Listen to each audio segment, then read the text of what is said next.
All right.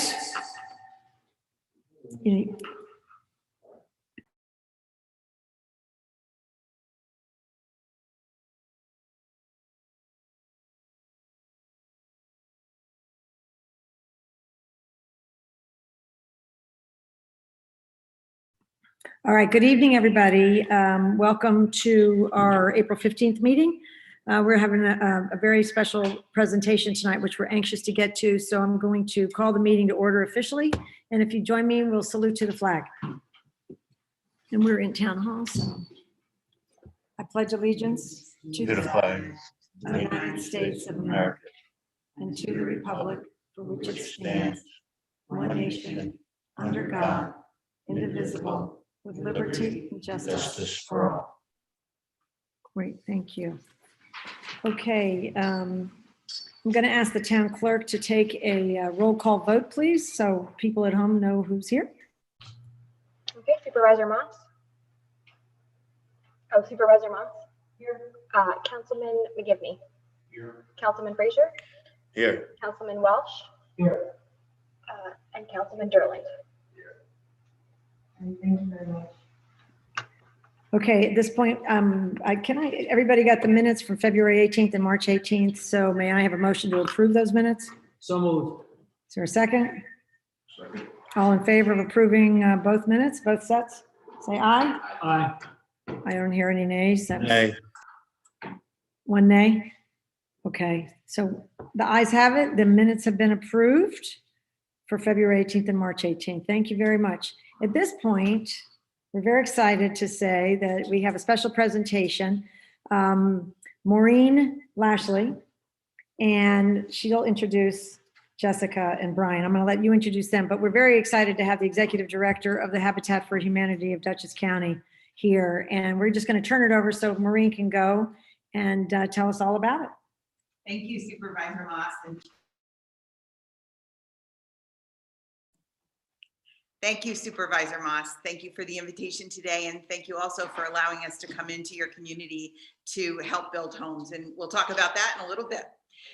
So for those of you who don't know what Habitat is, or think you do, and I might surprise you tonight that you in fact don't, we build homes, and we build homes for families who are low-wage working families who are in need of safe, decent, and stable housing, but don't quite make enough to be able to afford the fair market rate. And so how do we do that? We do that by building homes with volunteers, with donations, and sometimes even with donated goods.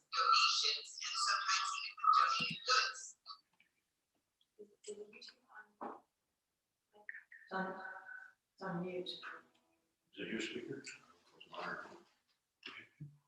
No? I think we're okay. Okay, all right, good. Thank you.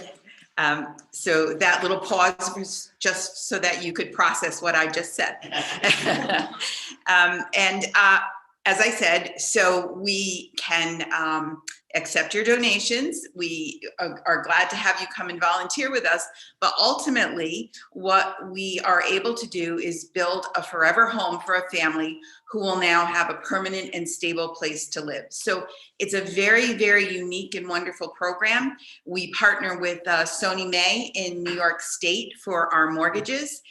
We also partner with the Affordable Housing Corporation to help us with the gap funding, because we are able to build a home for somewhere around $250,000, which is pretty good, but our families can no way afford that. And so the difference between what they can afford and what it actually costs us to build the home is what we call gap funding, and that's what we are always working at.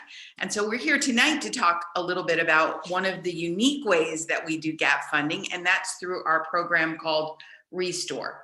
And Brian Neshawat is here tonight to talk a little bit about his store, which is, I venture to say, of the 800 stores in the United States, the best store there is. I'm fairly certain of that. And Jess Miuccio is here tonight to talk a little bit about how you can get more involved. So Brian. How you doing? My name is Brian. I'm the Restore manager. So the way the Restore works is everyone in Duchess County can donate to us, whether it's money, furniture, appliances, or anything you have lying around the house. There's multiple ways you could donate to us. You can come to our store and drop off to us during donation hours and days. Or if you can't, large furniture, whether it's a whole house or just one couch. We send out one of the largest trucks on the road to make sure we accommodate everyone that we can. We do multiple houses throughout the whole entire day. So we make sure we try our best to keep the Restore filled. So again, you can contact us through our website at habitatduchess.org or give us a call, and we'd be more than happy to set you up for a pickup or donations. And pretty much after we sell the items at reasonable cost, you know, everything we make, every penny after we pay our bills, goes to Dutchess County, and it stays in Dutchess County. So when you drive past the Habitat house, just know your couch, your dresser, your window, or whatever it is that you donated went to a house in Dutchess County. So your money stays in Dutchess County, your donation stays in Dutchess County. And you can volunteer with us. We have volunteers, you know, who help on the build side, who help at the store, whether you want to work at our cashier or just come and help lift up furniture or process whatever. We have all kinds of opportunities for everyone. Jess, can you share a little bit with us about how you can make that happen? Yes, so as Brian stated, there's many ways to swing a hammer, we like to say at Habitat.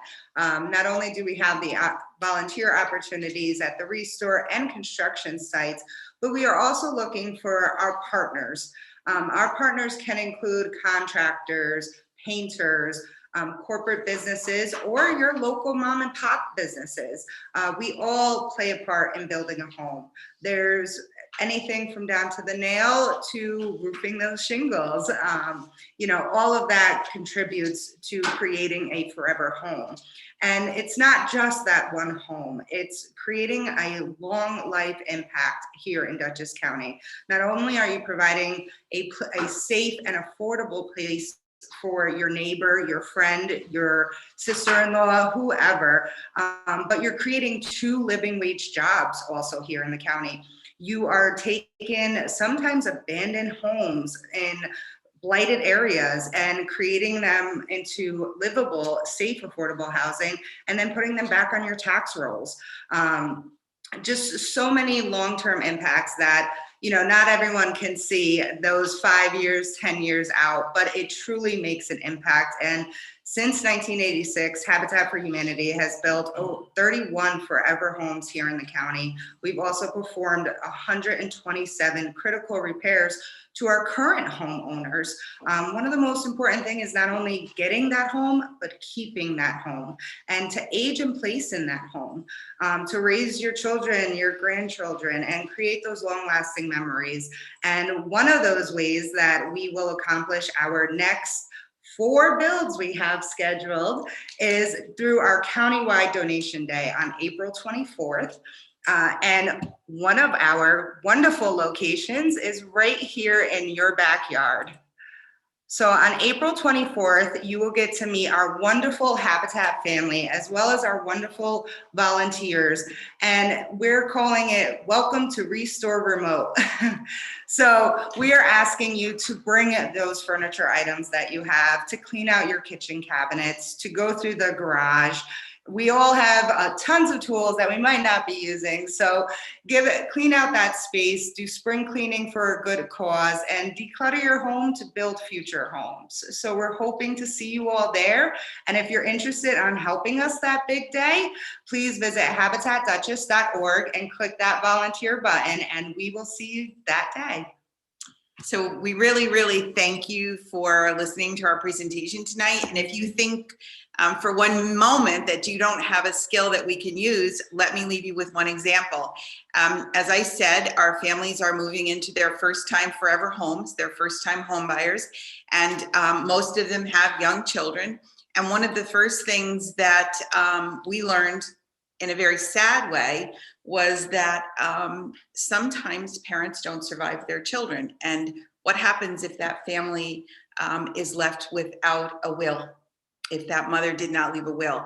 And so we have a local attorney who I believe actually lives in your town, Steve Diamond, who prepares wills at no cost for every Habitat family. So there is not a skill that you might have that cannot somehow be used in our Habitat world. call us. We promise we will put you to work, and come and see us on the 24th. If you feel like lifting things up and putting them down, we can help you do that as well. That's great. You're doing fabulous work, and we're so happy Thank you're you. going to be at our recycling center. We're excited. We can see that you guys already embrace the idea of a world that isn't disposable. We drive by and see the wonderful things that are happening at the transfer station. We're really excited that you're allowing us to be part of it. Oh, we're So. very excited. But for some reason, I thought it was both days, so it's all day Saturday. All day Saturday. All day Yes. 24th, yeah. Yes. That's perfect. Brian, can I ask you one question? Could you Yes. just tell everybody what the location is of your store? We're located at 1822 South Road, Wappinger Falls, 9 Mall Plaza. Thank you very much. That's And great. if you're interested in home ownership, our home ownership offices are there as well. So come see us. If you are somewhere between 30 and 80% of the area median income for Dutchess County, and we'll walk you through what that is, we can perhaps help you become eligible to be a Habitat homeowner. Very That's good. great. Great work. Thank you all. And there's no age requirement or anything. It's just income requirement, right? Or Income requirement. And if your credit isn't perfect, we'll help you get through that and get you to the point where you are ready to be a homeowner. that's fantastic. Well, we're so glad that you're going to be with us on the 24th. And as I mentioned, the two gentlemen at the recycling center are already starting to save things for you. So we hope you have we'll bring some stuff over too, but we hope it's a Wonderful. huge success. Wonderful. Everything from tchotchkes to couches, you name it. Just like we can put any skill you have to work, we can put pretty much anything that you're going to donate to us to work. Brian has a little list of things that we are not allowed to accept. And I think Jess is gonna pop those up on the screen good. right now. But for the most part, if you have it, we can sell it and we can build a house with it.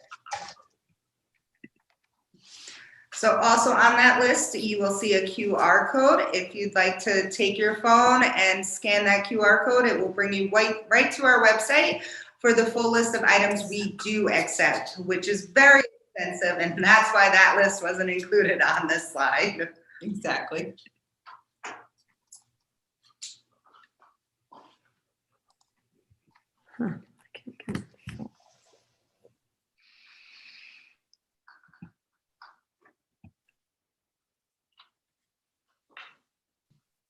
That makes sense. Okay. Yeah. No, that's very Very nice. nice. Thank you so much. All makes sense. All right. Wonderful. Thanks, Betsy. We really appreciate the invitation and the opportunity. We're glad you're here, and we're really hoping 24th is a huge day for you, and we'll see you again. Yep. See you then. See you on the 24th. Best of Nice to luck. meet you all. Thank you. Betsy, if I could say hello before you're- those folks somebody's leave. saying hello. Looks like they jumped off. Wait a minute, he's got to mute. Pete Sorry. Carr's on. You want to He is introduce? a member of our board of directors and chairperson of the Restore. Pete, unmute yourself so we can hear you. Introduce yourself. I'm unmuted. Can you hear me now? Yeah, he's. Try again, Pete. Hello. There you are. Hi. I just wanted to say hi so you didn't think someone weird was sneaking into your meeting. And thank you for allowing Restore to do this and Habitat to do this. We think and hope that this will be the first of many events like this that'll help Habitat and Restore and ultimately Dutchess County. Just thank you so much. That's great. It's our pleasure. Thank you for helping. I think it's Absolutely.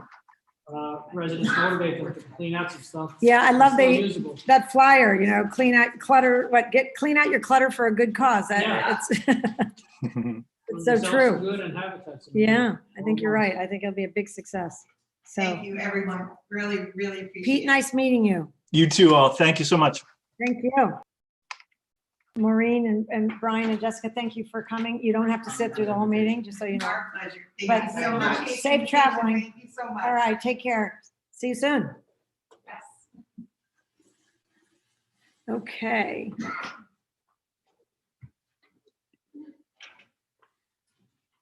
Well, that's exciting. We've got something good on the 24th for the recycling center. At this point on the agenda is the town supervisors report, and there's a lot going on. But let me start with, and I will try to talk fast so that we can get to the very important aspects of the agenda. But this, in the month of March, cash flow was 100% of budgeted income and 77% of budgeted expenses. So people are still being very cautious, which is great and very much appreciated. But this time last year, we were at 92% of revenue. So we're at 100% this year already. It's starting to look better than last year, and it should. We're off to a good start. We received $102,608 in a sales tax check. It was down $20,000 from 2020, but the fact that we got one after the year that we just finished up was really important. Yeah, so we were very excited to get that. All the financial reports have been distributed to the town board, including cash receipts, the cash receipts journal, which had $0 in cash transpired this month, general and highway fund deposits, the building department receipts, and the abstract of audited claims for both the general and highway funds, so everybody knows all the bills we're paying. The cash balances for the general fund on 3/31 were $3,786,494, and the highway fund balance was at $1,091,107. From a performance, versus budget perspective, interestingly enough, the fines from the Justice Court were up 64% versus last year, and they were closed so much, versus last March. Summer camps, the revenue bringing in from summer camp registrations is up 33% versus last March.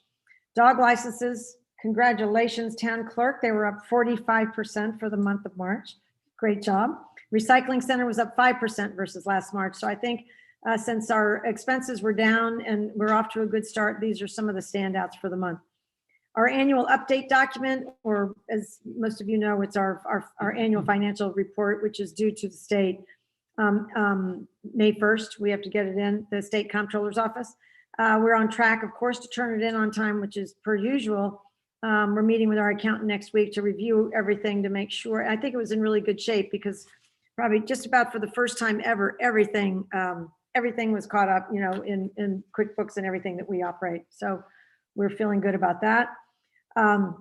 When the books were trued up to year end to close out the year of 2020, we found some bank transfers that need to be approved by the town board. That list is at the bottom of everybody's packet tonight. That list, along with our request to transfer escrow funds, will be reviewed on the agenda as an agenda item towards the end of our meeting. The Unionvale pop-up is an important subject to all of us. And as everybody probably knows by now, the Johnson & Johnson vaccine was paused by the federal government as they're looking into those 6 cases of blood clots. But Duchess County has not yet canceled our pop-up for next week, so we're hopeful. I did request that they divert enough Moderna vaccines over to us so that we could still hold the pop-up for those people that will take Moderna. There were a few that just wanted Johnson & Johnson.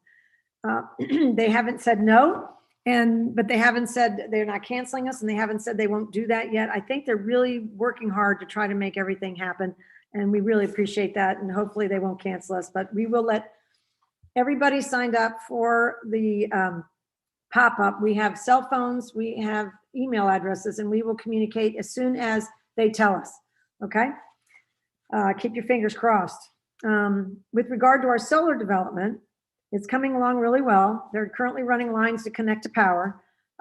We expect it to open sometime in May. They lost a couple of weeks too, actually 2 weeks, because one of the guys had to be in quarantine and a couple of the others who had been working with him as a positive COVID case. But so it's going to be opening in May. Could be. Strikes again, huh? Yeah, in mid-May. And interesting, just to make sure everybody knows this, because it comes, we get a $400 check from them every month that we don't really talk about. But since we've signed our lease, because of that check, that was just a good faith check to tell, that they're going to work on our project hard. And, when you first sign up with them, you don't know if it's going to end up happening. But to date, we have received $10,800 from their checks that come in monthly. And then, of course, when it becomes operational, we will have, it will obviously get our full payment. Sure. But we will have a ribbon cutting ceremony in June or so, yet to be scheduled. They're waiting till their exact date is up, they're scheduled. And it's an important, I think it'll be an important ceremony. And I put that in quotation marks because it is a celebration of the effort, but everybody needs to meet the owners of the facility because our partners, Eastlight, have a partner that's the equity backing, and they're going to be there. He'll be there. The main guy will be there. And we'll be, obviously, we're going to hear a little bit about the clean energy business, but we will keep you posted and hope many people can come to that. We had a luncheon meeting recently with the Association of Towns on the impact of the recent New York State budget that was passed. It's specifically its impact on towns. And I've got, this is for primarily the town board would know these acronyms, but there is, for everybody to know, there is not going to be a cut in our AIM funding, which is state aid. And it will be paid again by intercepting state sales tax from Duchess County and then sending it to us directly. So we'll get that at the end of the year. It's not a huge sum of money for us, like some of the bigger towns, but it's obviously as important as everything else. The final budget added $100 million to the CHIPS base, and it restored and added to the extreme winter recovery, which they were going to cut out, which to us meant $18,000, and adds an additional $50 million to the Paving New York. So I'm sure Superintendent Kading will talk about this, but the effect on Unionvale in total is a $79,196 increase in our reimbursements from New York State for work done this year. They also talked about renewable energy assessments and the effect on solar and wind, which I've got to look into further because it looked like they were, I just want to double check on what impact it's going to have on pilots because we're going to be getting one. In addition, they talked about cannabis in the legislation. It wasn't in the final budget, but it was passed as separate legislation. And we're going to discuss that as an agenda item tonight. I want everybody to know that we've had 3 fraudulent workers' comp claims of employees that still work here. So we've now spoken with the cybersecurity incident response team, which New York State has, and they're very impressive. And they told us that it's happening at all levels of governmental employees all around the state. As a matter of fact, it's so bad, New York State, and they said this is not a secret, it was reported, but New York State has lost $2 billion in 2020 on fraudulent workers' comp claims. Looks like they're not looking too closely at claims. It's like, by the time we told them one of ours was fraudulent, 2 letters, they had 2 letters came out telling you how to get your benefits. They crossed, it's amazing, those letters just go out instantaneously. So, but I'm sure they're working as hard as they can to stop it. But $2 billion, it wasn't as bad as California. I think California's reported $12 billion. So anyway, there's a pattern here, but we won't go into that tonight.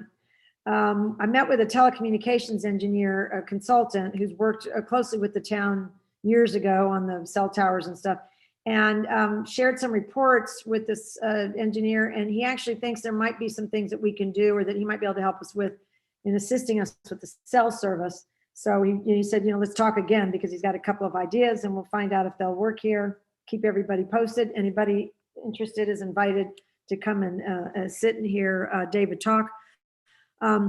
Finally, I wanted to make sure that the residents all know that we all discussed in our work session that we're going to move our 50th anniversary celebration to next year, which is appropriate since it took 6 years for us to collect, get all those covenant or all those deeds from Timor. So we actually have 6 years to have a 50th anniversary celebration, but we're going to move it to next year in hopes that we are post-COVID. And also maybe we might have an answer on our recently submitted petition to annex the 5 parcels of Timor Park that are located in Beekman. So regardless of how that petition is responded to by the courts, we will have much to celebrate when it comes to Timor. And that's it for my report tonight. And at this point, I would like to turn to Councilman Welsh. Would you like to start town board member reports? Yes. I would like to just mention that I've been busy earlier in the. Just like to mention, I was busy earlier in the month with the annexation effort, trying to work with our attorney and our supervisor to help put together enough information to help our case move forward. I've been working also with the supervisor as a liaison with our volunteers in the town about the library, developing a library plan for Unionvale. And most recently, contacting residents for the vaccination effort on April 23rd at Timor, trying to get as many people aware of it and signed up for it as possible. So, Weren't you also involved with that recent? the brush fire, yeah. Yeah. Yeah, we had an unfortunate brush fire about 3 weeks ago in Timor Park, burned over 4 acres, close to 5 acres. I must say the Unionvale Fire Company did a great job putting it out with the good, excellent assistant with town of Beekman Fire Company.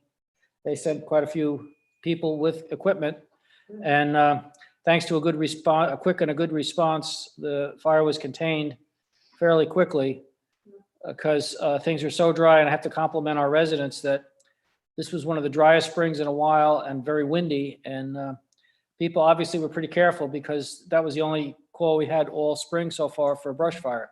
So people are really on top of things and following the regulations and doing what they can to protect themselves and other people's property.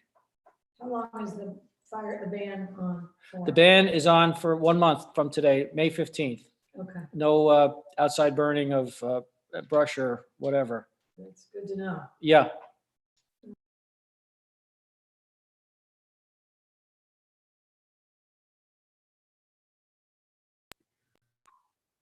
Okay, I visited the recycle center last week to look at the shack that they're working out of. Spoke with them on what their needs are, and while I was there, I noticed that there's quite a number of other maintenance items that we need to work on getting done. And with that in mind, I think it would be a good idea for us to reevaluate our fee schedule over there, and adjust the fees so that we generate a what I'll call a maintenance fund annually to put towards these repairs that are going to be ongoing. That a facility does require constant maintenance in order to keep it in good shape. So I think that would be a good idea for us to look at that, and as well as the immediate concern of the shack that they're working at. Okay, thank you very much. Councilman McGivney?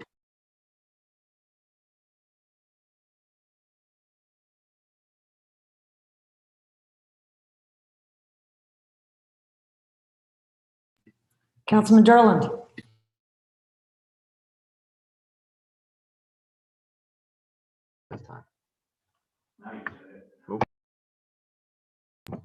Yeah, I'm good at this time. Thank you.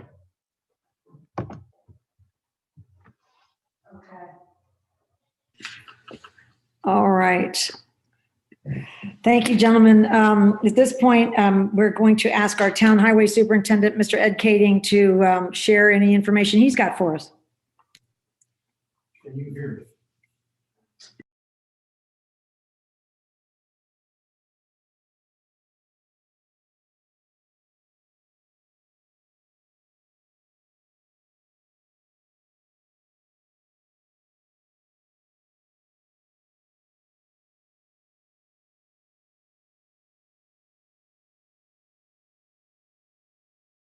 Yeah. All right, I'm on mute. Okay.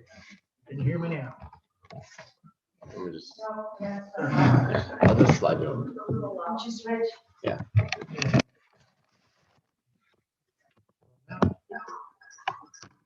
Okay. So Now we get this technology. I hate it. So the crew has been out pretty busy. We're changing, we're trying to get all the steel culvert pipes that are failing changed out throughout the town. The bigger projects that are going on right now, some of the residents have, I hope, noticed we have stockpiles of stone in different cul-de-sacs throughout the town. In preparation for oil and chip project, we're sealing several of the roads that have been recently paved. Date for that start is May 31st through June 4th. The roads to be done are going to be Oswego Road, Flint Road, Bloomer, that was just paved last year. We're trying to protect our investments there, and Jordan Court. Paving, resurfacing, and asphalt going down starts April 26th through the 30th. The roads to be resurfaced is Burbank Club, Mallory, and Old Canby. Mallory and Old Canby at this point, after we're done, will be completely resurfaced from North Clove Road all the way to Canby Road. We are scheduled to do Robinwood as well and Shaughnessy Road. The pipes have all been changed out on those roads, so we are ready to go as soon as the paving crew gets in. Couple other items. We have swept all the roads throughout the town, including all of the subdivisions. So that's kind of ahead of normal schedule. We are working on tree takedowns, dead trees and such that are hazardous. I'm getting a lot of feedback from the town residents, giving me trees that are of concern, which we are trying to take care of.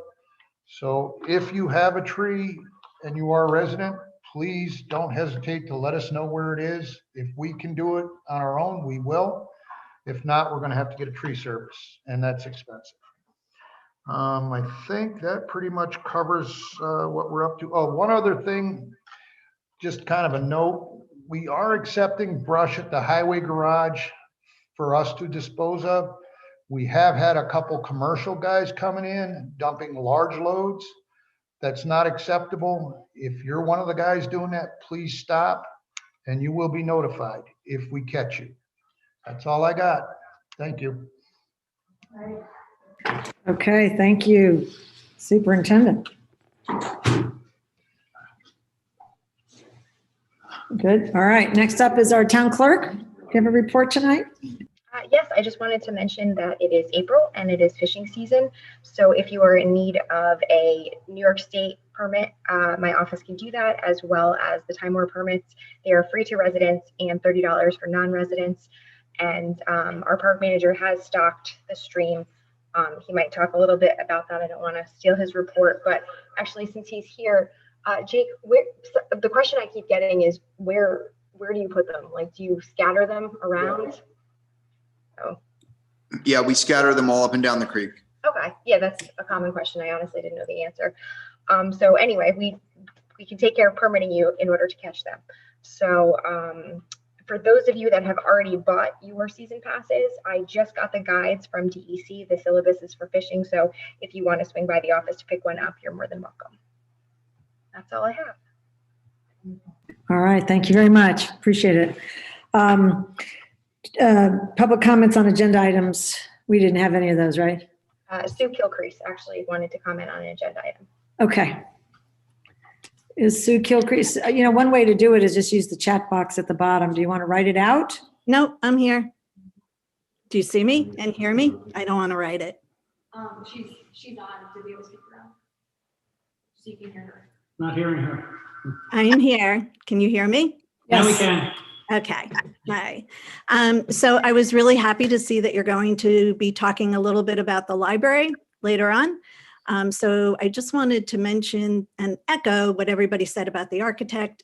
His plans are beautiful. I mean, there's no doubt about it. They're beautiful. It would be exciting. It's exciting to think about a library within the town park, where you also have a camp and you have kids coming in and an after school program. As an educator, that's exciting to think about how you can develop literacy programs with the kids right there and a library right there. The only thing I guess I'm looking for a commitment moving forward, such as you did with the dam. You said if we're going to keep the dam, we have to commit X amount of dollars to maintain that dam. And I haven't heard the same thing about the library. If we're going to build this beautiful library, I would love to hear, I'm sure a lot of people would love to hear a commitment from the town board, the entire town board, that you're going to commit a substantial amount of money to keep it going. Libraries cost money. And I know you're considering it a reading room, but most of us want to see a library. And the other thing I'm hoping that you will talk about is what happens in the interim. It's probably going to be a few years by the time funding gets raised, it's built, and we're in there. What happens? I think most people will do a workaround and end up back in our local libraries, honestly. The other services really aren't. They're not a substitute for a real library. So I would just hope that we could somehow reestablish a good relationship with our libraries. I think they would be a fantastic resource for us if you are going forward to build the library, to have the Mid-Hudson Library Service help us with that. It's an invaluable. So, I just would like to not think that we're going to abuse our libraries, our neighboring libraries, and use them in the interim. So I just want to know what your plans are for that. So hopefully you will address that. Thank you. Okay, Sue, thank you very much. Yep. Let me make sure one of the councilmen's back on. Okay, thank you. Okay. Right now, we are going to ask our Climate Smart Community Coordinator, Jen Rubo, to give us a report. Jen, you're still there, right? Yep. Can you hear me? Yes. Hi, Jen. Okay. Hi. Yeah, thanks. So I just wanted to give a quick update about the progress we've made so far on our Climate Smart Community certification. We did have our first Climate Smart Task Force meeting, and our next meeting is scheduled for April 21st at 4:30. I've begun working with Michelle Gluck from Cornell Cooperative Extension on our certification assessment, and I just wanted to thank Betsy and Andrea and Jake for getting together a list of preliminary actions that the town has begun or already completed. And they identified about 23 potential pledge element actions that that could potentially, we could get points for in the Climate Smart Community Program. And I've actually thought of a few more that I need to run by you that weren't on your list. So hopefully we can talk about that at our next meeting. So Michelle is going to be Michelle Gluck from Cornell Cooperative is going to be helping us look through these more closely and determining how well what we think we've done, how well that aligns with the state requirements for points. So that's our next step in this process. And while I'm here, I also just wanted to put in a plug for the Habitat for Humanity event on the 24th. Because waste reduction and management and recycling is all a big part of the Climate Smart Community Program. So I was really excited that we are hosting this this year. And I thought I'd just take like 1 minute to explain the connection between garbage and climate change. And so once you throw something into your garbage pail, there are basically two things that can happen to it. It can go into a landfill where it gets buried, or it can go into an incinerator where it gets burned. And depending on what it is, determines how long it takes for it to go away, right? So organic waste, things that are made from like natural objects like paper or food waste, breaks down really quickly, and man-made material like plastics or styrofoam takes a really long time. Except if it's incinerated, then it just burns up. But either way, both of these different methods result in the release of two gases. One is methane and one is carbon dioxide.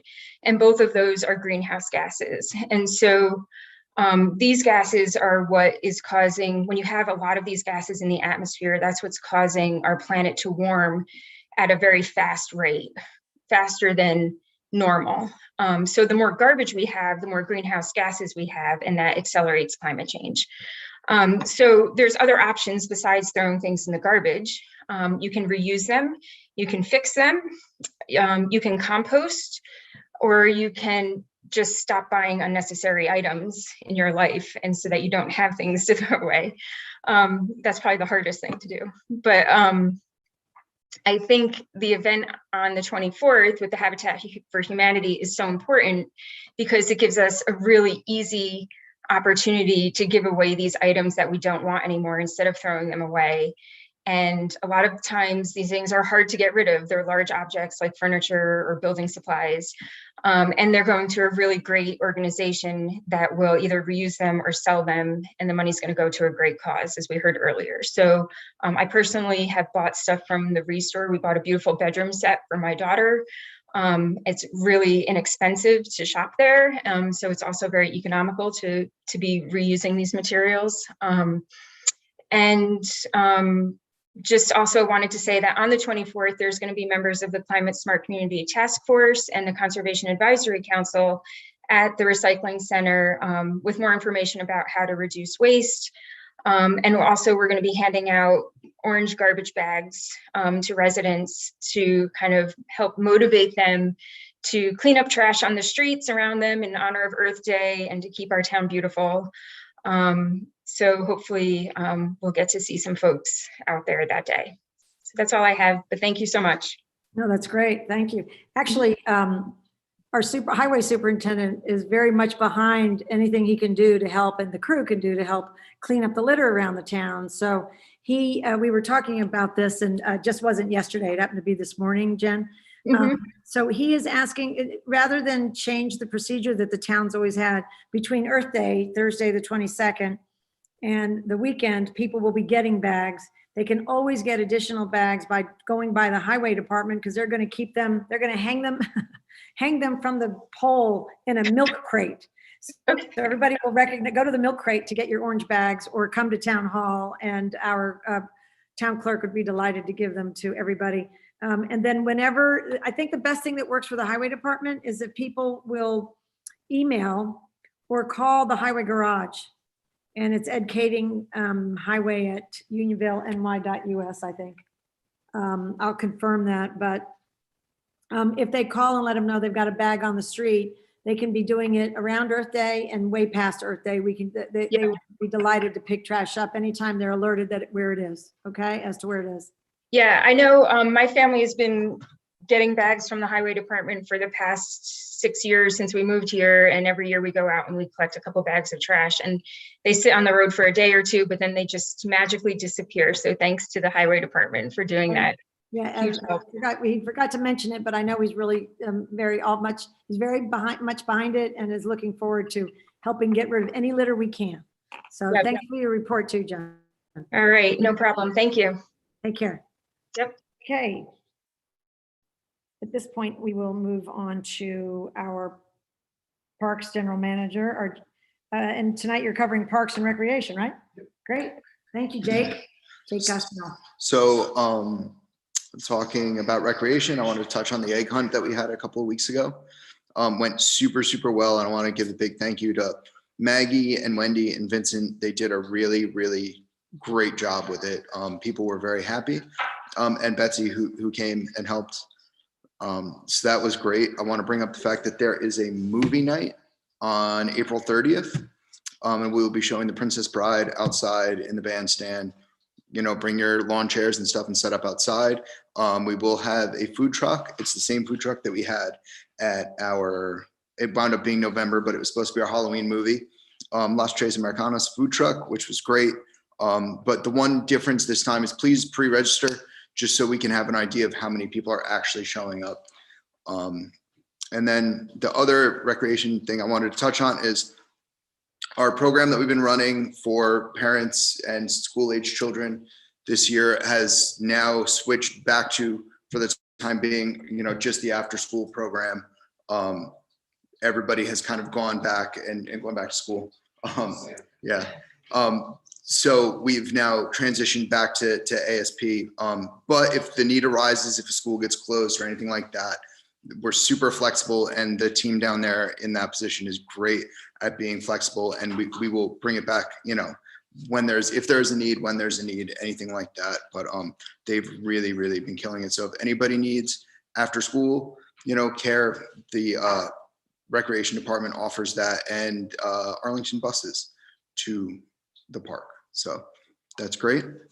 And then as far as the park goes, we've rolled out the soccer fields this year. They're all lined up. People started playing last week. People are super excited to get out. And you'll also see On Thursday nights and Saturday afternoons, the GAA, the Gaelic Association, will be playing Gaelic football out there. So they have different goals that they put on the nets that go above the goalpost as well. So if you see that, that's what that is. It's pretty neat.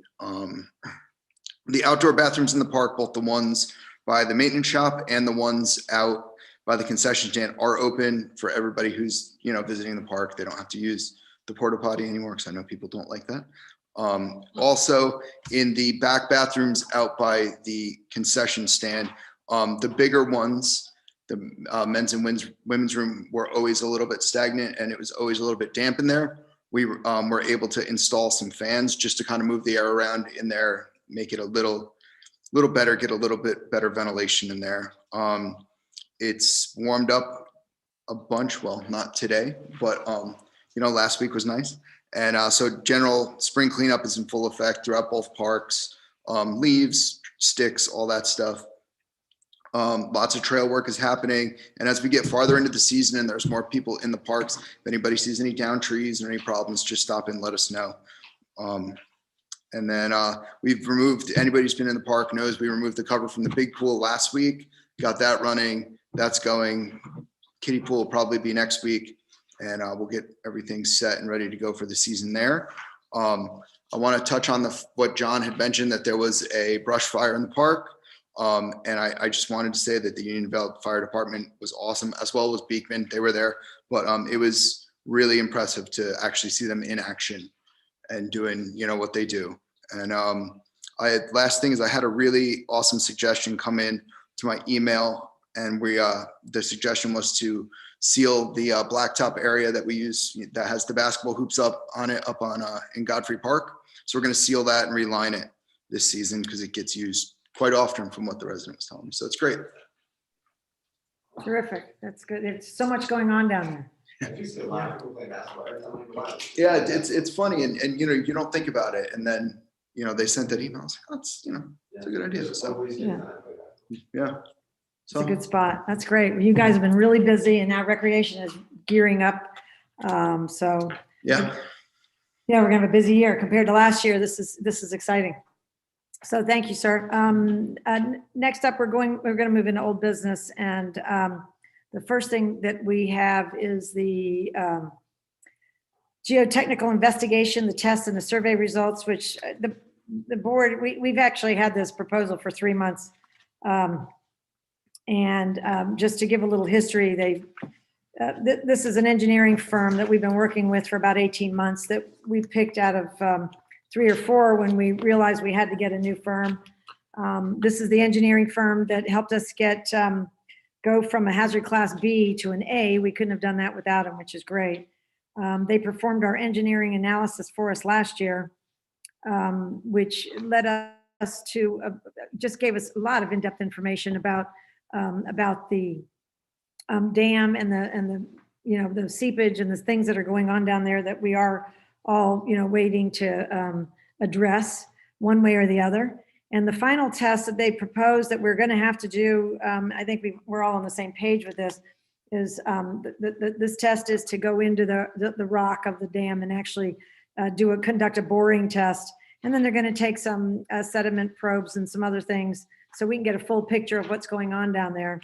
And after that, we'll be able to be in a good position. The town board will have the information that we need to make a decision and to share with the residents what those results are, because we will either end up with no decision to make because it will be made for us, you know, naturally, or we will have some choices. So this next test is pretty important.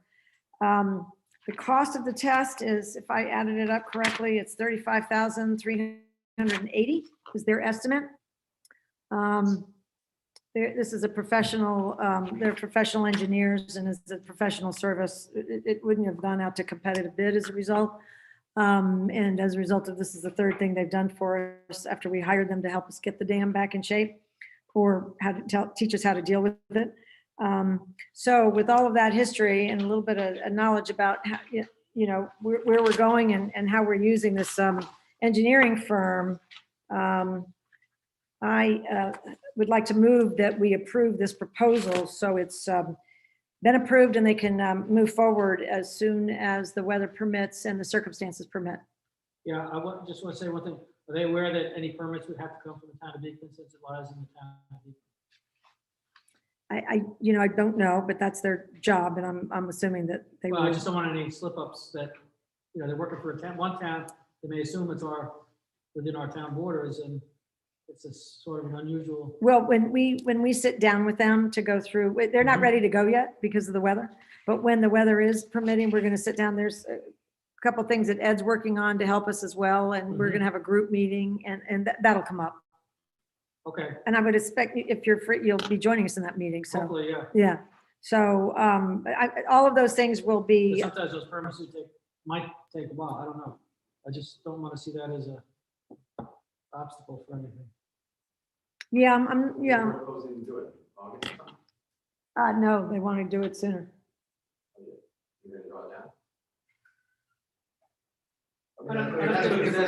Well, that's one of the things that Ed's working on with us because there's some, yeah. I don't Ed's think they work- would really need to draw it down just to do a boring test, right? Yeah. 6 feet? He wants to, they want to draw it down. Ed's helping us with some of the equipment. Pardon? They're saying the pond needs to be drawn down to 6 feet below the story crest Right. or lower in order to prevent short circuiting boreholes prior to gravity. The town will be responsible for drawing that. Right. We did that last time to save money because their fees for drawing it down were more than, More than Jay's. what? That's why I asked Jake if he was planning on drawing. But we did last time, so yeah, if need be, yeah, we can do whatever we need to do. Well, we actually, it's part of the deal.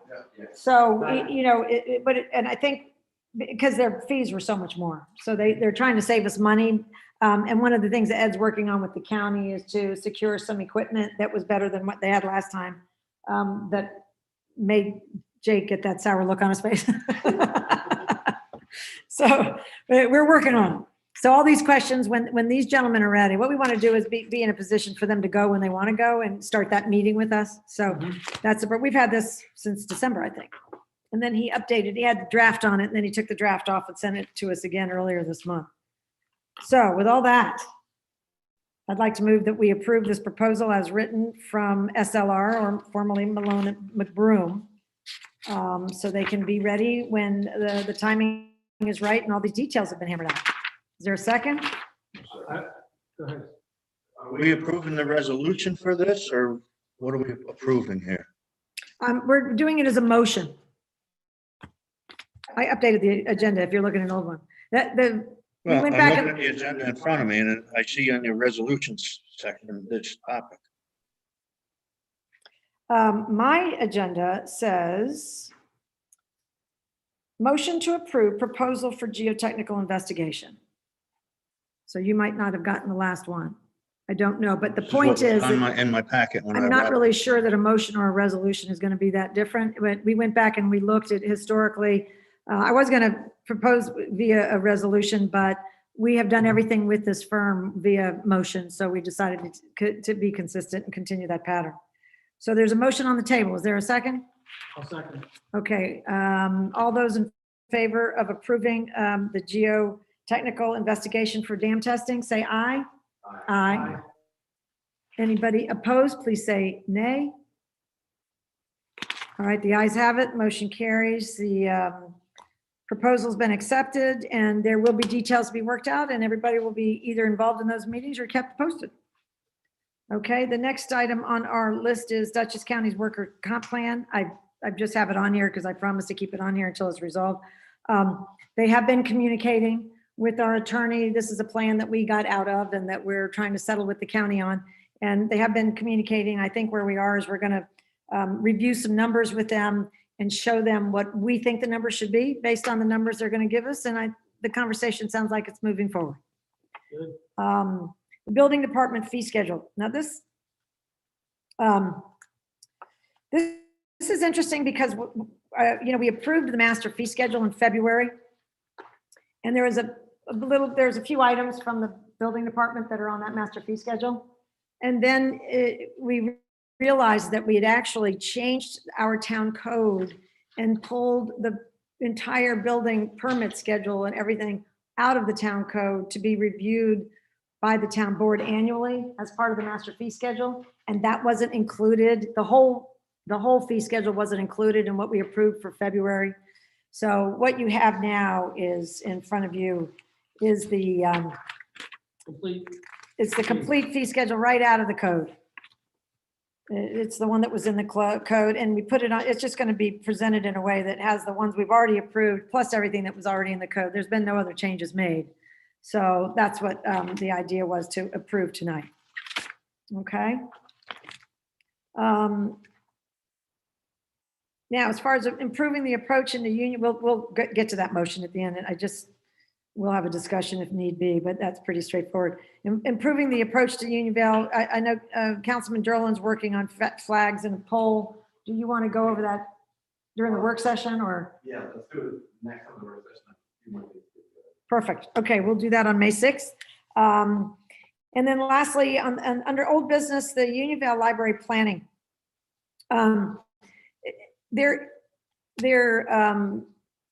John Welsh and I are working with the library, the volunteer committee, and in trying to figure out how this might work. And I think it's important, there's a few things that we've been discussing that it's important that everybody knows. One, that the town board had a discussion in our work session, and that was that initially, I think the town board feels very comfortable, and we haven't voted on this yet because there's at some point we're gonna have to vote on this location, and we've got a few things to vote on, so we're going to package it up. But what our work session discussion was that we know that we have to fix the roof on that building, and we've already been told that it'll be a $350,000 bill, including prevailing wage. So the town board felt comfortable saying that that money should go to the start of the library. How that actually gets transferred and all these things will be, our details would be worked out. So initially, you could say the town board is pledging $350,000. That being said, that there's a three-prong approach to how we have to discuss this and how we have to pursue it. And some of the questions that people ask on email are way ahead of where we are. For example, the three prongs would be finance, the renovation, and then the library plan, which actually comes last. But the financial side and the renovation side, in discussing it with our attorney, I mean, we've got a couple of different ways with this committee that is going to be the primary fundraiser for donations. And there are some very clever stories we've been hearing from other people in other towns and how they ultimately set up the library portion by doing really good work in the fundraising portion that I think that they'll share with you in due time. But the three-prong approach of finance, renovation, and library will ultimately come together. But we're working out timelines for each one. We've had calls with other experts, and actually next week, we're having a call with the library development people in Albany, who we've had several conversations with. And they're very excited about the fact that that the town seems to be moving in the direction of chartering a new library. Technically, it's only called a reading room until it gets chartered. They don't have oversight of a reading room. They have oversight of a library. So when that word is used, it doesn't mean we don't have higher aspirations. It just means that technically they look at us as a reading room until they give us their charter. So those three tracks that we're gonna be running on, various people will be involved in different tracks. They will ultimately come together, and in that, the town, the budget, the bylaws, the way the library will work will be worked on a little bit further down the road, and it will be worked on by a group of people who will probably end up being the trustees of the library.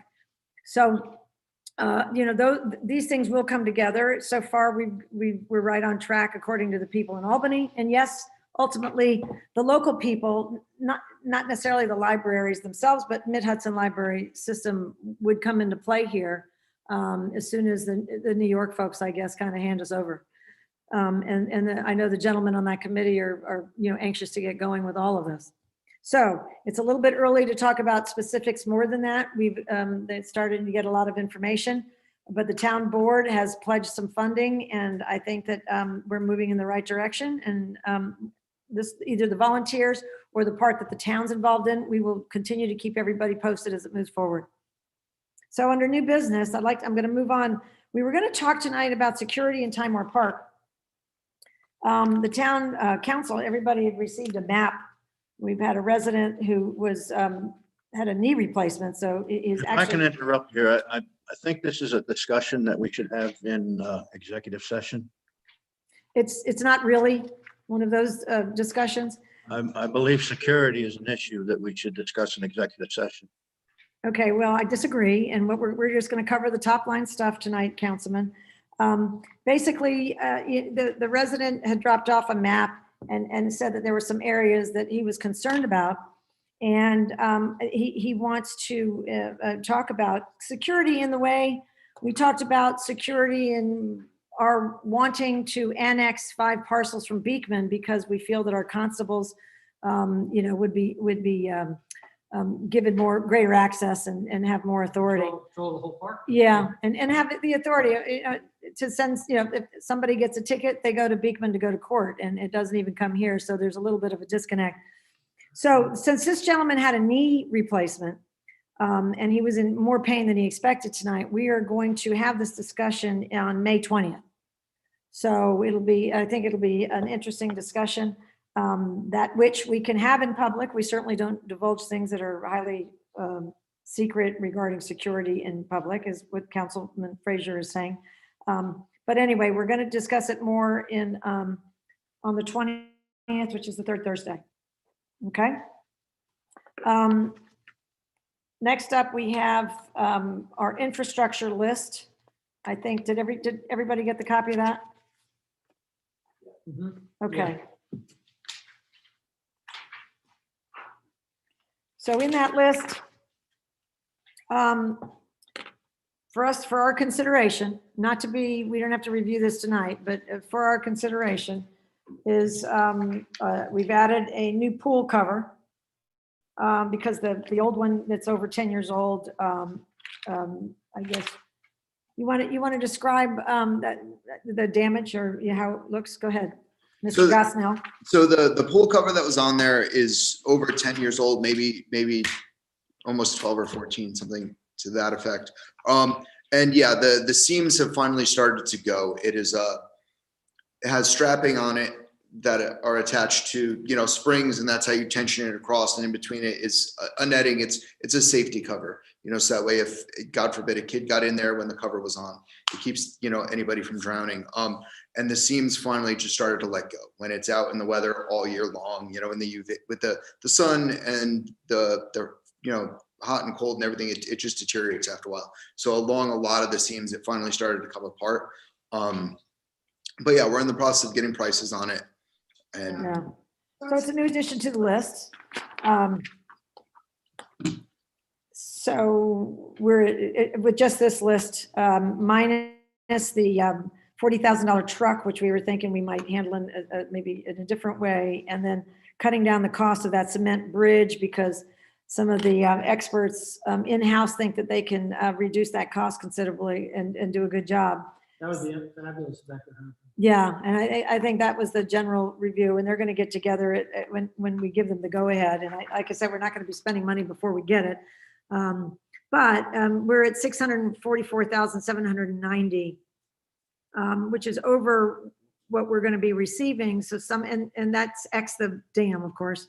We're going to be making some choices. And we were planning on using fund balance for some of the smaller items this year, like the tennis court and maybe even those long barn garage doors. Those are things we discussed last year about that we wouldn't put in the budget, but we'd have to use fund balance for. So anyway, when the money arrives, we'll have more to talk about, but this is the list from where we left it when we discussed added, and the only thing added was a new pool cover. And we'll have more to talk about at that point. I guess, when the money arrives, we'll start talking about this seriously. In the meantime, we're going to get quotes and stuff. Next up on the list is the cannabis legislation, which was part of the legislation, the luncheon I listened to online this week. And I think the reason it's on our agenda is we'll talk about it and again, not making any decisions, but getting in-depth information about, because I'm not sure exactly what the county's position is, other than I think they wanted to opt out and they were told they couldn't. But it was approved. Now, the reason that it's important for us to have a conversation is that towns can opt out of retail or on-site consumption establishments, which is potential for revenue sharing based on sales. So because this Marijuana Regulation and Taxation Act was passed, again, the towns may adopt a local law before December 31st, opting out of allowing adult use retail dispensaries and on-site consumption sites. It's an or, it's an and or an or. So I think between now and then, well, let me finish up. There's going to be a 4% tax imposed on all sales. 1% remains with the county, and 3% will be split among municipalities based on the sales that take place within their jurisdiction, should they choose not to opt out. So I'm mentioning it only because we have a deadline at some point. We're going to have to make a decision about this. And I would say that it just makes sense to talk to the residents and see, and I think we need to hear from people as to what their thoughts are. And if we don't hear from people, meaning they're not that concerned about it, then that's important for us to know. And if they are concerned about it, we should know that too. So we'll talk about it again and during the work session, but if you talk to any of your neighbors and hear from any of our constituents, if you can get information, that would be great. Now, that's it. That's really it as far as the business portion. At this point, we have approved the motion for the dam testing. And I wanted to mention the cybersecurity citizens notification. We already approved this in February. And then subsequent to that, because of our own fraudulent workers' comp cases, we realized that in the first and second paragraph, it was outdated as far as what agency we now have to speak with. They've created a one-stop reporting for municipalities like us. And so the agency name changed to Homeland Security and Emergency Services, DHSES. So we've got phone numbers and emails and places where we can call to do any reporting, and they'll get in touch with the Attorney General and everything. So that is how that cybersecurity policy was changed. And as such, we need to vote on it again, and to the fact that it's been updated. So may I have a motion? I'll make a motion to approve the updated cybersecurity citizens notification policy as written. Great. Terrific. All in favor of approving the updated policy, say aye. Aye. Aye. Anybody opposed, say no. Motion carries. Thank you very much. The next motion is about resurfacing the tennis court. Now, just to provide a little history on that, we have a tennis court that is obviously quite unattractive and very messy, and it's got some issues. And last year we went out and because more and more people, also our camp director was thinking that she'd be able to use it wisely for camp. And this year, probably even more so, because the kids they're not gonna be able to travel like we used to take trips. Anyway, a year ago, we went to 3 different organizations or people and got quotes. And the first quote we got to redo the tennis court was by a well-known company, a terrific company, but they were gonna, rip out all the asphalt, and replace it, and do all the other things that you would normally do for a tennis court, except for the 4 or 5 extras for pickleball and that sort of thing. That quote was for $88,300. And so the second quote was for another company that's done a lot of work locally at some of the tennis courts. And that quote was to resurface, and including labor and everything, was $25,875. So then we located a gentleman that used to work for one of the largest companies in the area. And he does tennis courts for a lot of smaller clubs and individuals. And he came over to look, and he said that basically we could rip up all the asphalt, or he would resurface it for us. If we let it go too long, that won't be an option. But to save money, and for a municipal court where you're not going to have people practicing for Wimbledon on it. You never know. Yeah, that's right. You never know. But anyway, he quoted us $15,000 to resurface it, stripe it for tennis, stripe it for pickleball, and And that, of course, is because we have a great maintenance crew in our park that would help with the power washing and keeping it clean, keep the leaves soft and all that.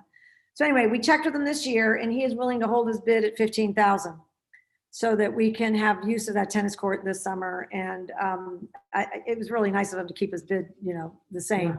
And obviously if we let it go too long, we're going to be paying the bigger bucks. So we had thought it made a lot of sense to move forward. So that's where that comes from. We did talk about it last year and I thought people were pretty much in favor of it. So with that as backdrop, I therefore would like to make a motion that we approve the resurfacing of the tennis court at $15,000. Is there a second? I'd like to discuss this a little further, please. Well, usually we'd have a second and then we'd have a discussion. Is there a second? I'll second it. All right, go ahead. Your discussion is welcome. Right. I went back and I looked at our infrastructure list from 2019. On it, there are a number of items that have not been addressed that we labeled then as high priority. One of them is the roof here at Town Hall. It is beyond its life expectancy. The HVAC here at Town Hall, we all know the condition of that. The rear door to Town Hall needs to be replaced. As we discussed last meeting, the attendant booth at the recycle center needs to be replaced. There's also some paving that was supposed to have been done around the roll-off containers that was not. And it says that this is something that the DEC requires from us. Long Barn, there's been a request to replace the garage doors there for a number of years, and we have not attended to that. On the list. And also the exterior, the restrooms down there at Time Park, they need partitions since 2019, and we have not addressed those. I thought It's my feeling that We got a quote Yeah. for them. We haven't done it. It's my feeling that the tennis courts are a luxury. These other infrastructure items are necessities. And I feel that we should address those before we do the tennis courts. Well, first of all, a lot of the, is to just to remind where we've come from. And even in our work session, I called out and read a lot of these pages. We've got a very long, like 8-page, 3, 4, 5, 6, 7-page infrastructure list. And last year, and as we've continued, we keep taking the list and we made our highest priority. We made these choices last year and came up with this, what we called the short list. And the tennis court was on the short list. And the reason the tennis court was on the short list is the tennis court actually brings in revenue based on what the people thought that they would do with summer camp with it, or even perhaps be able to offer some sort of tennis lesson program and then charge people a nominal fee to use it as a maintenance upkeep for the tennis camp. So that I would put that. Do you have those numbers? You mean the assumptions? Correct. How much money? So let's just do this. Let's just do this, Councilman Frazier. Let me finish. Number one. Number two, let's just recognize that it is a revenue producer and not just a revenue user. It has been on our short list since last spring, actually last February when we went out and got all those quotes. The tennis court, the long barn garage doors that you mentioned are on the short list. The furnace pond dam, which we discussed, and that's on the list. Air conditioning condensers and air handlers, that's on our list. Cement bridge on the list. Garage windows at the highway garage was put on the list. The attendance booth at the recycling center is on the list. The new roof at number 8 Time Park Road, which is $350, we've discussed. And then recently we just added the new pool cover. These are the things that were the highest priorities last year. We added a couple of things when we became familiar with the money that we're going to be getting from the rescue plan that was just passed. And this was a collaborative process, and this is the list we came up with a year ago, and it was massaged again recently with all the people in this room, except for our park manager who wasn't present. So if you want to spend $15,000 on the tennis court now, we can agree to do that, or we wait to do it another year. We skip this season and do it next season and perhaps have to spend twice. We got the next nearest quote we got was $29,000. So it's kind of one of those penny wise, pound foolish things, in addition to the fact that it attracts people to the park. And it's the lowest cost item we have. So if anybody else wants to I add to that. still feel that these other items need to be addressed before the tennis courts. Yeah, With the idea of addressing the tennis court now, because seasonal. this seasonal camp's gonna be. so Right. soon. I think we've agreed that we're gonna address the barn doors, obviously stand. I think all the things Steve mentioned in our report. The intended improvements, I mean, we really we're gonna get them this year. We did agree on that. Now, Yeah. We're getting right now, time close. is more of the essence of the tennis court. Right, that's why we're doing that tonight. Exactly. I agree with Steve on some of the things he spoke about, like the air conditioning. I know we have a list here. We don't have air conditioning in the meeting. Well, that's the thing. When the air conditioning goes down, emergency wise, we're gonna be paying a higher price to get a condenser replaced than if it's a planned event. Well, that's on this list as well. But the Right. system here in this meeting room is already down. We do not have air conditioning in this meeting.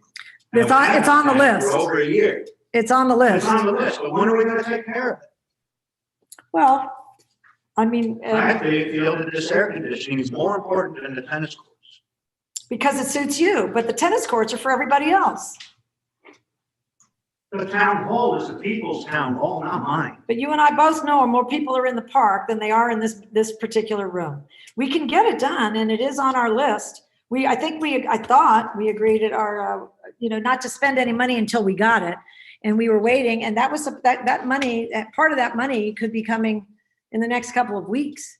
So because we're not sure, we put it on the list and we can get moving on it. We did budget for the tennis court for this year. If I remember correctly. We didn't budget. We didn't? No, we put it on it was going to be coming out of fund balance. And the reason it was coming out of fund balance is because we wanted to Well, it keep was our, mentioned in the budget process that. oh, yes, yes. As was the air conditioning. And Well, they're both on the I'm not list. saying that one is preventing the other. I think both things need to get done. They do. That's why everything, I think where we got to, it's everything on this list is going to get done. We're It's just gonna that be into the air conditioning season within a month. Right now, the materials to do the repairs are extremely difficult to get a hold of. The market is for parts for construction is in a just a tizzy from the COVID crap going on. And the longer we put this off, the longer we're gonna go through another season without air conditioning here. And we keep saying, we're gonna do it, we're gonna do it. I think the time is now to do it. And I think that the money could be better spent on this room than the tennis courts. Well, why are they mutually exclusive? Why aren't we moving on repairing the air conditioning in this room? Well, right now we have a motion and a second on the floor to move forward with the tennis court. If you want to make a motion after that we move forward with it, I don't think they're mutually exclusive. They're both on our list. They were both considered high priority. That and the garage doors and some of the other things. So I think what we should do is vote on this. And if you want to make a motion on the next one that we move on that one starting right away, we can do that. It's on our list. We're moving forward on this list. We have a bids for the AC. No, that's what we'd have to, that's what. the I start brought would a be. technician in here in February and got a quote from him, and this one was held from. Well, we know we need a few, so. Well, I don't know what was your quote for? It wasn't to do the whole thing? It was to do this room complete, this. Oh, just this the room? heat and the air conditioning. Yes, this room failed. There is no heat or air conditioning. I in thought this that room. our project that we have on the list is to do five or six of these things. Are we going to do it in piecemeal? Is that the choice we're making? You want to just do That town? was your choice, not mine. I feel these are beyond their life expectancy and should be replaced. Well, that's fine. Piecemeal, you know, that was your idea to do it as a more affordable rate. But right now, this room is in failure. So I don't understand it. So, okay, let's vote on we've got a motion and a second. Why don't you make a motion after we finish that, Councilman Frazier? I don't think you're getting the point that these things are going to get done. Now, if we. We've been talking, we actually approved to have this done, I believe in 2019. And for some reason, it was not done.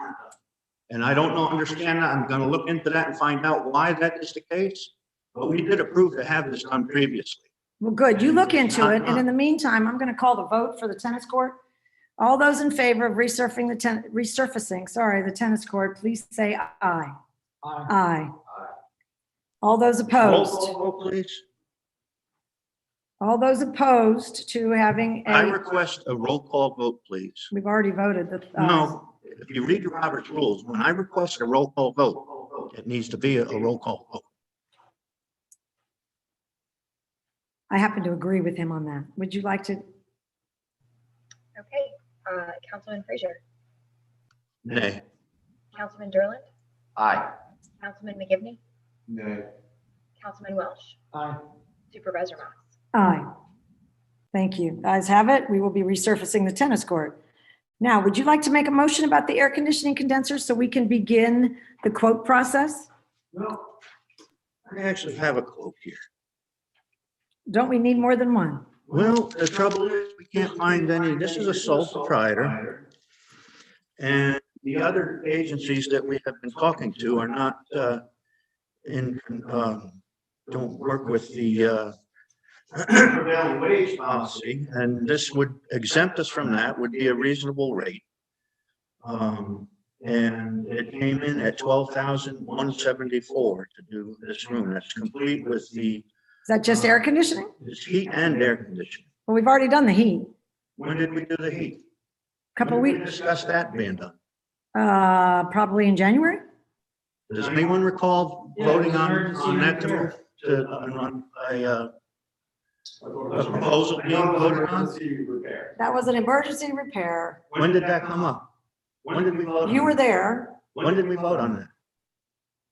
February, I believe. Was it February or January? It was an emergency repair. Cold weather, anyway. It doesn't matter because the heat's been done and you have somebody there that is, can do the air conditioning? This quote was for the entire system. I don't know how we did a portion of it without it coming to a vote. And how to declare something that's in need of repair for 2 years of emergency. Well, we were, yeah, we were ready to go with our primary, provider of all those kinds of services. And then I think Mr. Frazier, you were the one at one of the town board meetings who was disagreeable about it because you wanted to make sure we paid the higher prevailing wage. So we stalled. As required by law. As we stalled. And we went and we asked, I think it was 4 or 5 other providers, none of which would work for us as prevailing wage because the job was too small and they didn't want to do it. So at that point, having had the staffers in this building be freezing since it was stalled, since that came up, then basically on an emergency basis, I approved the program go forward and get the heating done. And then of course we had the normal delay of waiting for the parts, but the heat's been taken care of. Did we ask any companies that do work under prevailing wage to quote this job? I think we had 4 or 5 or 6. I have quotes in my book. Yeah. All of them said no. Did we ask any companies that work under prevailing wage to quote this job? They all work under prevailing wage. This particular job was too small and not of interest. Now, are you going to make a motion about this or what are you going to do? Because at this point, we're moving on. To sort out where we are and how we got here. Okay, well, you think about it and do your research and the rest of us are going to move on. The next motion is to approve the proposal. We did that one, sorry. Now we have a resolution to approve the public health emergency plan. That's resolution number 27. Councilman Welsh, do you mind reading that? Oh, I don't mind. Okay, resolution number 27 of 2021. Resolution approving the public health emergency plan for the town of Unionvale. Whereas New York State assembled the provisions of the state labor law 27-C and New York State education law paragraphs K and L of subdivision 201-A as amended by paragraph 1 of part B of Chapter 56 and laws of 2016 as applicable by passing a legislation S-8617B/A10832 signed by the Governor of the State of New York, September 7th, 2020. And whereas the said legislation requires, in relevant part, public employees to adopt a plan for operations in the event of a declared public health emergency, including all communicable diseases, including the identification of essential positions, facilitation of remote work for both essential, when possible, and non-essential positions, provision of personal protective equipment, and protocols for supporting contact tracing. Now therefore be resolved that the town of Unionvale Town Board does hereby approve the public health emergency plan for the town of Unionvale as formulated for the town of Unionvale in accordance with the requirements of S-8617B/A10832, and be it further resolved that the members of an emergency planning committee, including the town supervisor, Betsy Moss, town code enforcement officer, George Cole, town head constable, George Treadwell, town highway superintendent, Ed Kading, town municipal park manager, Jake Osnell, and Councilman John Welsh precipitated in the formulation of such plan, and be it further resolved that said committee submitted the finalized plan to the town of Unionvale on March 30th and shall approve said plan by April 15, 2021, and that once ratified, the plans shall be incorporated into the town of Unionvale Comprehensive Emergency Management Plan, which is being updated in 2021. Thank you for offering that resolution. Is there a second? I'll second it. Do you mind taking a roll call vote? Councilman Frazier? Aye. Councilman Durland? Aye. Councilman McGivney? Aye. Councilman Welsh? Aye. Supervisor Miles? Aye. Excellent. Okay, thank you very much. That motion 27 of 2021 carries.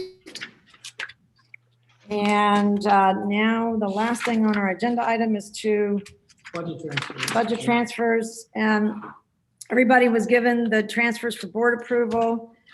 Just to walk through these, all of them and the top, except for the escrow, are from 2020, which when the true up was when the books were being closed at the end of the year. They're little things like to cover the gasoline from the park supply used by the highway truck. We did this once and then a bill came in after, stuff like that. So correct payroll allocations, brony funds for the highway department were accidentally deposited in the general fund and had to be moved, that kind of thing. So those are all bank transfers from highway to general checking. Then from highway checking to the HRA account.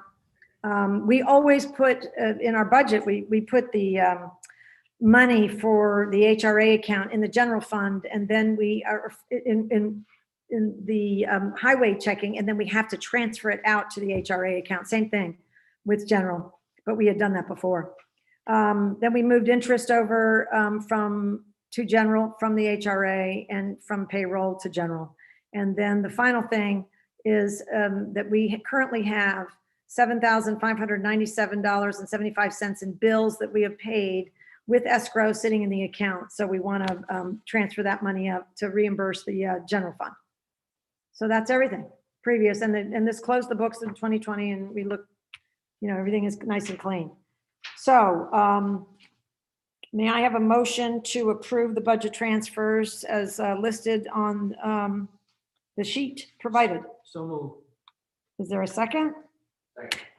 All right, all in favor of approving the transfers, budget transfers as listed on April 15th, please say aye. Aye. Any opposed? I don't think so. All right, motion carries. Thank you. And with that, Motion to pay the bills, right? motion to pay the bills, that's right. We need to, we do I'll make need that it. motion. You always do. I'll second that motion. All in favor of paying the bills, say aye. Aye. All right, and any opposed? No, everybody's a bill payer here. All right, that motion carries. And next, finally, we have public comments on town issues. Was there somebody that wanted to speak? Yes, Glenn Morrison had a comment. Yeah, I think I'm off mute. Can you hear me? Someone just has to turn on their speaker, but Glenn, we can hear you. Okay, good. I'm going to reinforce a couple things. One, the people from Habitat for Humanity. I've had personal experience, a very reputable organization. I'm glad the town of Portland has decided to open up the recycling station to them. So hopefully it's a good day and they get a lot of good business out of it. I won't reiterate the things that Sue already talked about with the library. I think there are questions that have been asked before, and it sounds like there's a three-pronged approach. Betsy, you talked about a financial piece, a renovation piece, and a renovation, an operational piece. My question, I guess, is it sounds like the board has decided or is leaning toward taking $350,000 of the stimulus money and putting it on hold for the library project. And what I've heard about the needs for that building is the needs of roof. So I guess my question is, either for now or later, $350,000 is a lot for a roof. I've never put a roof on a barn, put a roof on my house. And so my question is that $350,000 just for the roof, or is it for other things associated with the library?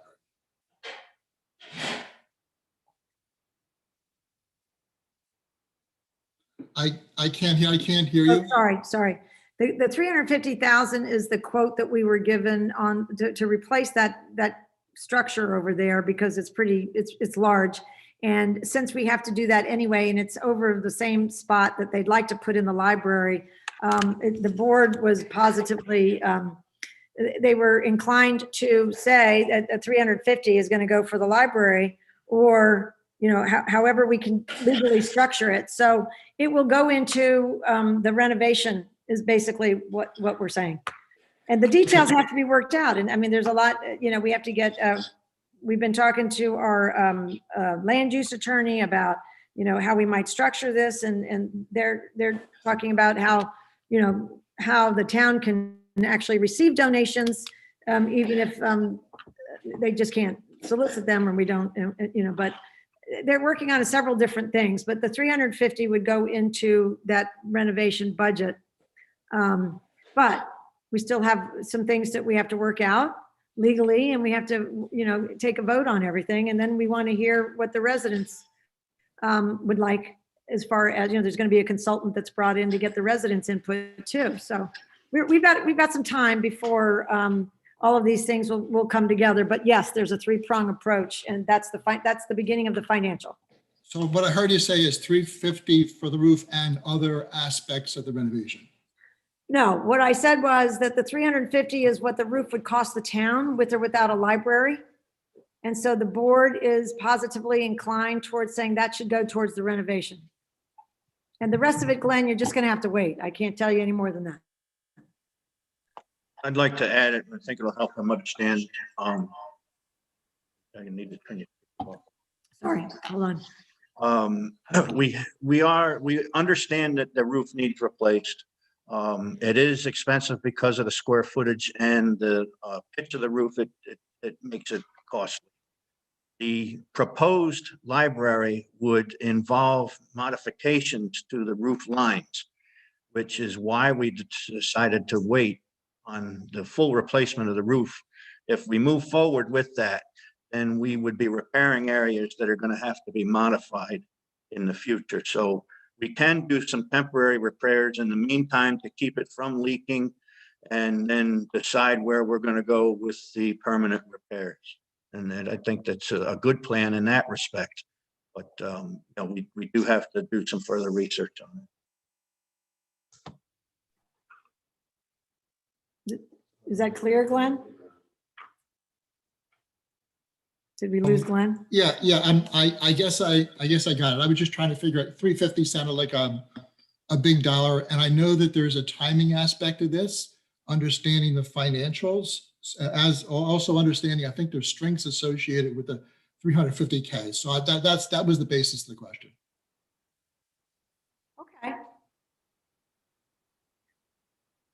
Is there any other comment you want to make? That's it. Okay. Thanks very much. We'll keep you posted, Glenn. And everybody, I mean, it's just the beginning. it's just, yeah, it's a long path, but we will definitely keep you posted, all right? Well, since you said that, so you took a long path. So best case, can anyone estimate when, should everything fall in line, there will be a Unionvale library?